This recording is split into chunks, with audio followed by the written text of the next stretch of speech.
Paz, Senhor. Bom, mais um dia, né, buscando a presença de Deus no livro de Samuel, no segundo livro de Samuel, ali no capítulo 6, onde fala de uma passagem onde Davi, ele, já como rei de Israel, né, no caso, ele vai buscar a arca que foi tomada. E nós sabemos que a arca é a presença de Deus. E aqui conta uma história interessante, assim, só para a gente não fugir do contexto, né? Que Davi, ele colocou a arca em cima de um carro, e até a palavra faz questão de dizer por duas vezes que esse carro é um carro novo. Só que a forma como Davi conduziu essa arca, né, ele pegou os bois e colocou ali para carregar essa arca, talvez não fosse muito segura. Tanto que quando o Uzaz, ele percebe que os bois estão, né, deixando a arca meio numa condição talvez até de cair daquele carro, ele estende a mão e toca a arca. E ali nós sabemos que ninguém poderia tocar a arca se não fosse uma pessoa autorizada para aquele fim. E Uzaz, ele morre, porque Deus considera aquela atitude de usar como uma atitude de imprudência, porque ele não vigiou, porque ele não se atentou, porque talvez não colocaram a arca de uma forma onde ela pudesse estar segura naquele carro, embora ele fosse novo. A gente não sabe as condições daquele caminho, se tinha buracos, se tinha pedra, enfim, eu estou conjecturando.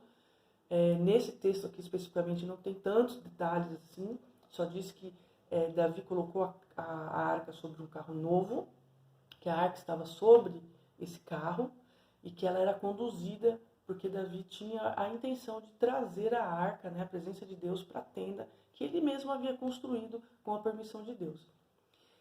E ali Uzá morre, Davi fica muito triste, ele resolve não continuar a viagem, então ele para na casa de Obed-Edom e deixa a arca ali por 3 meses. E a presença de Deus, ela foi manifesta naquele lugar. Então, assim, hoje nós não temos um lugar específico onde a presença de Deus vai se manifestar. Ela se manifesta aqui, agora, nesse ambiente onde eu estou, dentro do meu coração. Eu sou o templo do Espírito Santo. Então, aonde a presença de Deus ela se manifesta, nós somos abençoados. Então, nós temos que buscar por essa presença de Deus, assim como Davi fez. Quando ele viu que a arca não estava onde ela deveria estar, quando a presença de Deus não estava onde ela deveria estar, o que Davi faz? Davi imediatamente vai em busca da presença de Deus, para estabelecer onde a presença de Deus deve estar, que é no meio do povo de Deus. E ali Davi, quando ele sabe que é a presença de Deus, né, que a arca de Deus trouxe efetivamente a presença de Deus para a casa de Obed-Edom, Davi fica feliz. Então ele vai, pega a arca para trazer de volta, porque Davi não é bobo, eu também não sou, espero que você também não seja, e ele vai atrás da presença de Deus, e ele quer a presença de Deus ali, né? Então ele pega essa arca, e no versículo 12 diz que Davi fez isso com alegria. Quando nós buscamos a presença de Deus, nós temos que fazer com alegria. E no versículo 13, é uma coisa muito interessante, que diz assim: a cada 6 passos que eles davam, conduzindo ali a arca, né, na presença de Deus, a cada passo que eles davam, a cada jornada ali, durante a caminhada, eles sacrificavam. Então, quando nós buscamos a presença de Deus, eu entendo que nós temos que andar na presença de Deus e sacrificar a nossa própria carne, o nosso próprio eu, as nossas vontades, as nossas vaidades, as nossas maluquices, para poder estar ali na presença de Deus. Porque não é só você se conduzir na presença de Deus. Lá no começo do capítulo diz que eles foram conduzir a presença de Deus e se deram mal, no sentido de que quando você faz algo com imprudência, a consequência daquela sua atitude pode ser a morte. Né? E às vezes a gente faz até... Eu não acredito que o Uzá tenha tocado assim de consciência, sabe? Foi um acidente. Estavam conduzindo a presença de Deus ali de uma forma talvez equivocada, não sei em que condições estavam, né, aquele carro, a arca, enfim, os detalhes. Mas eu sei que em algum momento ele achou que a arca pudesse cair e ele tocou. E ele não poderia ter feito isso. Então muitas vezes a gente quer buscar a presença de Deus e a gente busca de uma forma que não é agradável, que não é legal. Né? E a gente não conduz como deveria conduzir. Mas aqui a palavra diz que quando Davi ele estava conduzindo nessa segunda oportunidade a arca de Deus, a presença de Deus, ele, a cada passo que dava, a cada 6 passos que ele dava, ele sacrificava, ele agradecia, ele louvava, e assim foi durante todo o caminho. Traduzindo para os dias de hoje, o que Deus me incomodou muito foi nesse sentido de buscarmos a presença de Deus, andarmos na presença de Deus, e enquanto andamos e estamos na presença de Deus, nós temos que ser um sacrifício vivo, assim como Jesus foi. Isso me chamou muita atenção. Só que isso tem um preço a ser pago. Isso tem um preço, não é tão lindo assim estar na presença de Deus e sacrificar e louvar, isso tem um preço. Quando nós tomamos essa atitude, isso nos custa caro. E a gente vai ver aqui. Mas ao mesmo tempo que isso nos custa caro, Deus nos dá uma estratégia para nos posicionarmos diante das coisas que vão acontecer. E aqui, quando Davi ele chega, que ele está com o povo, presta atenção, ele está com o povo. Ele é rei, ele é líder, ele é uma pessoa admirada, ele é uma pessoa notável. Né? Todo mundo conhecia Davi ali por tudo que ele fez. Antes de ser rei, depois andando com Saul e finalmente na condição de rei. Davi ele estava entrando na cidade. Acompanhe o raciocínio. Davi estava entrando na cidade. Mical era esposa de Davi. Lembra da Mical? Era esposa de Davi. O que acontece?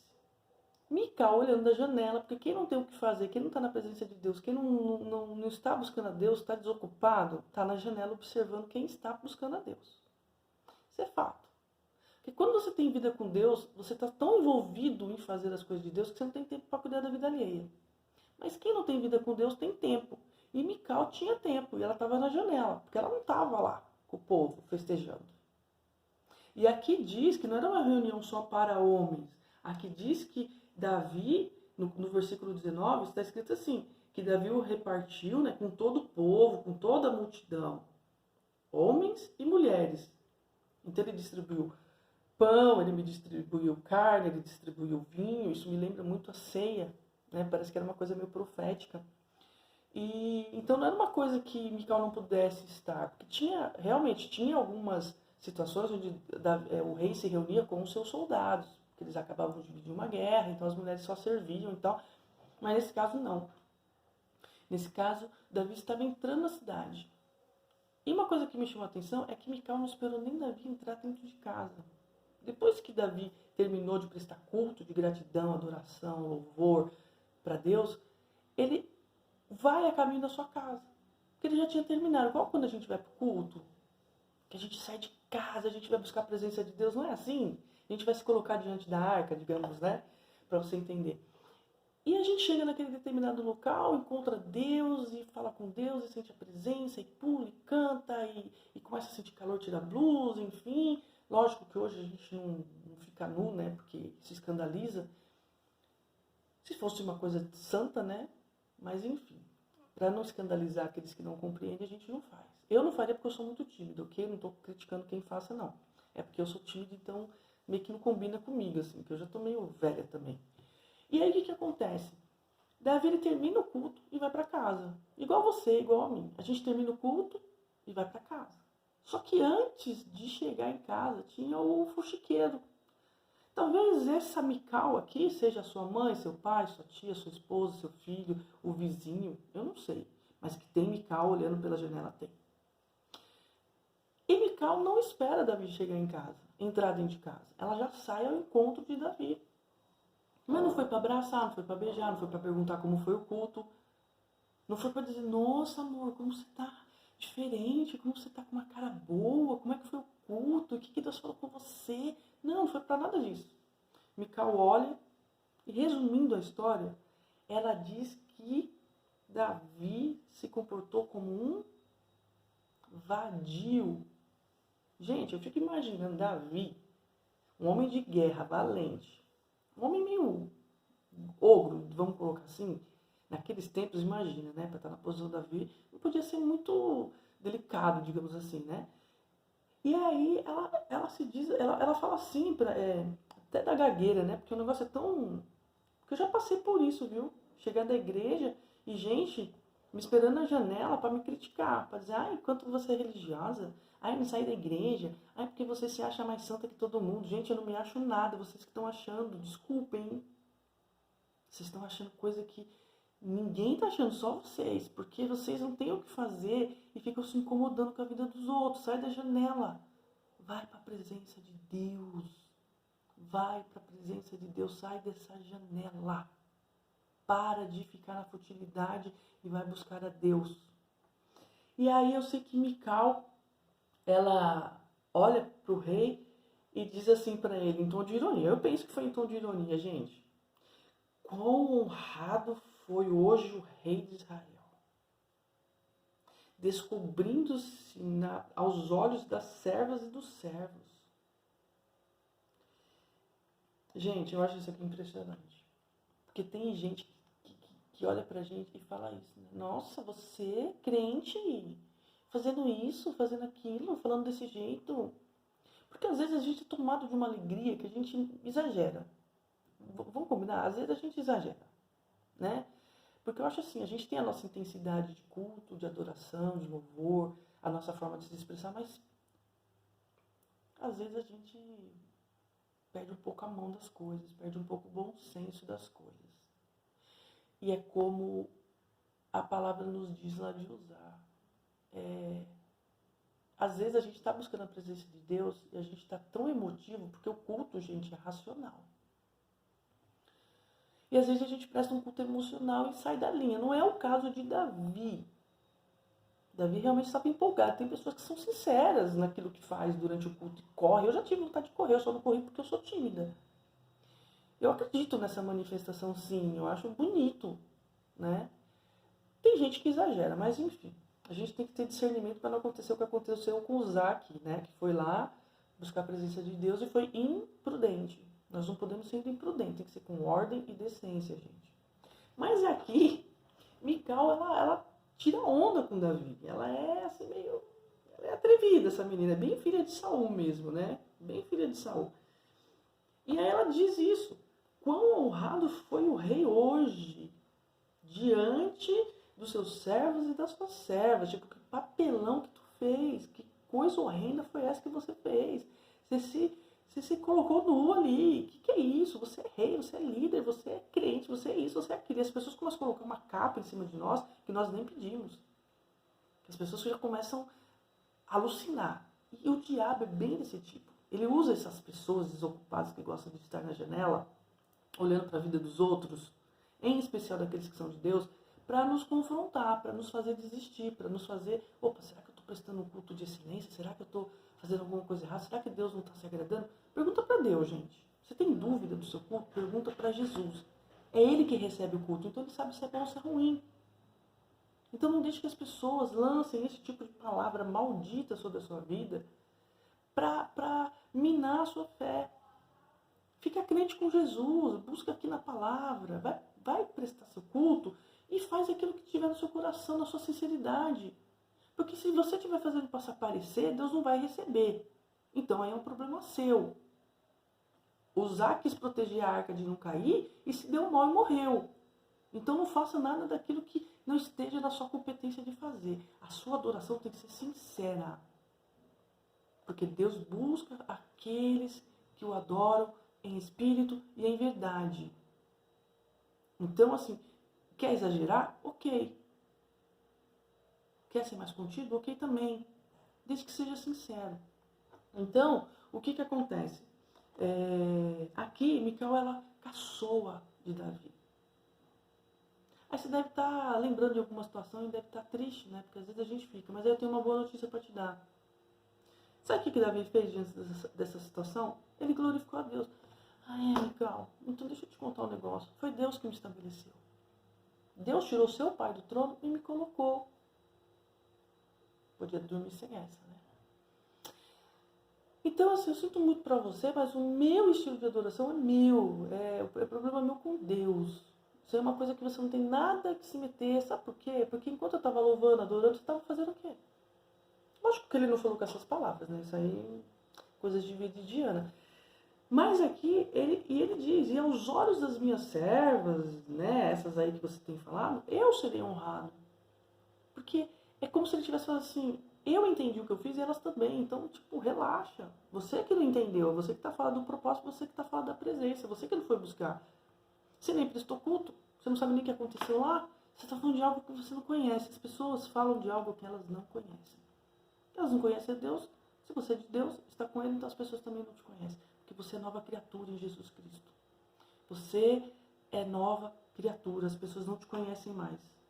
E como elas te julgam pelo velho homem que você era. E aí, no versículo 23 do capítulo, está escrito assim, e Mical, a filha de Saul, para você ver que a própria Bíblia não fala a esposa de Davi, filha de Saul. Só fala filha de Saul, que é para a gente perceber que tem gente que é filho de Saul. E Saul aqui era meio encapetado. Vamos combinar?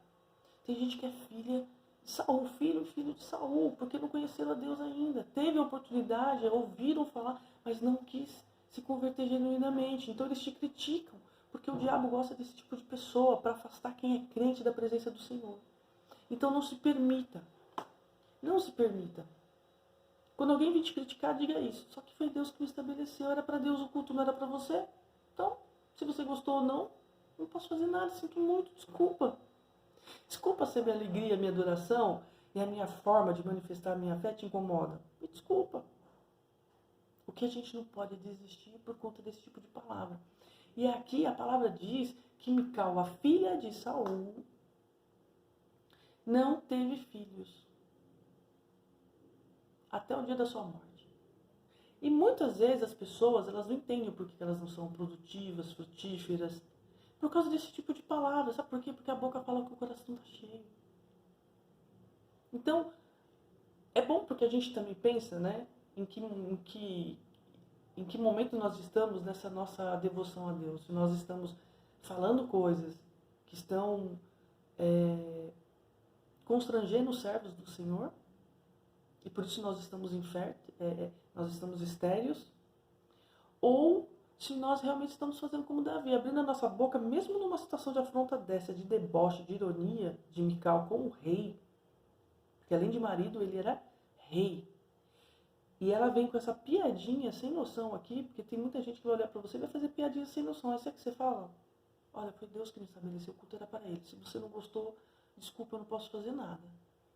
Mas o culto não foi para você. Então assim, vamos meditar na palavra, vamos buscar a presença de Deus com prudência, né? Para que nós não sejamos aí atingidos, né? Por um raio aí desconhecido, caia no meio da nossa cabeça e nos mate. Enfim, e que Deus nos abençoe. Que Deus te abençoe. E que você não se deixe levar por esse tipo de comentário. Porque vai ter muita Mical aparecendo no meio do nosso caminho. Mas nós temos que crer aqui na palavra. E buscar a presença de Deus sempre. E que está aqui no nosso coração. Né? Porque Jesus já está sentado, nos preparando um lugar. E não tem o que temer. Nós podemos todas as coisas em nome de Jesus Cristo, que é quem nos fortalece. Que essa palavra possa te abençoar, que você compartilhe, né? Se gostar, continua aqui no canal e dá um like, se for o caso. Se não for, também não tem problema, porque Jesus não precisa de like. É que a gente acaba monitorando, né, o nosso trabalho, enfim, mas que tudo isso seja para que Deus seja glorificado. Amém.